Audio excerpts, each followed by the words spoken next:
Evlilik sayrar şirin dillerim, kırkını kırk koşar içebilirim. Sana sevgi bilin kara gözlerim, kalbime yat olup kanlı güzelim.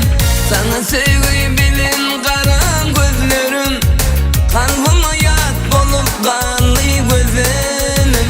Kalbime yat olup kanlı güzelim.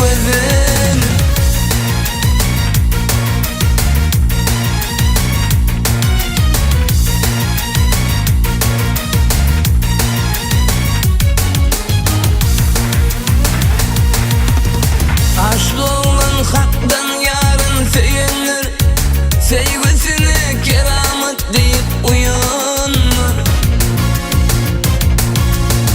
Gedeğinde sen bağıtlı ol diyenler, bağıt günüm sarılıp sonlu güzelim.